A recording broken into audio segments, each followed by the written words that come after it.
భారత రాజ్యాంగానికి నేటితో 75 వసంతాలు. దేశవ్యాప్తంగా ఏడాది పాటు ఉత్సవాలు, వేడుకల్లో భాగస్వాములు కావాలంటూ దేశ ప్రజలకు కేంద్రం పిలుపు. పార్లమెంట్ సెంట్రల్ హాలులో రాజ్యాంగ దినోత్సవ వేడుకలకు నేడు శ్రీకారం. పాల్గొననున్న రాష్ట్రపతి, ఉపరాష్ట్రపతి, ప్రధానమంత్రి. 75 ఏళ్ల రాజ్యాంగంపై స్మారక పోస్టల్ స్టాంప్, నాణెం విడుదల.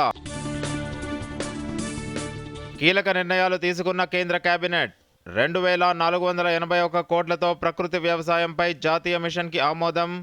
విద్యార్థుల కోసం వన్ నేషన్ వన్ సబ్స్క్రిప్షన్ పథకానికి గ్రీన్ సిగ్నల్. అదానీ విరాళాన్ని తిరస్కరిస్తున్నట్లు ముఖ్యమంత్రి రేవంత్ రెడ్డి ప్రకటన. అదానీతో అంటకాగింది బీఆర్ఎస్ ప్రభుత్వమేనని విమర్శ. అదానీతో దావోస్లో చేసుకున్న ఒప్పందాల సంగతేంటని ప్రశ్నించిన హరీష్ రావు. అవినీతి బయటకు రాగానే కాంగ్రెస్ మాట మార్చిందని విమర్శ. నేటితో ముగియనున్న మహారాష్ట్ర అసెంబ్లీ గడువు. ముఖ్యమంత్రి పదవిపై నేడు స్పష్టత వచ్చే అవకాశం. తూర్పు ఈశాన్య గాలులతో రాష్ట్రంలో పెరిగిన చలి తీవ్రత. రానున్న 3 రోజులు ఉష్ణోగ్రతలు మరింతగా తగ్గే అవకాశం ఉందన్న వాతావరణ శాఖ.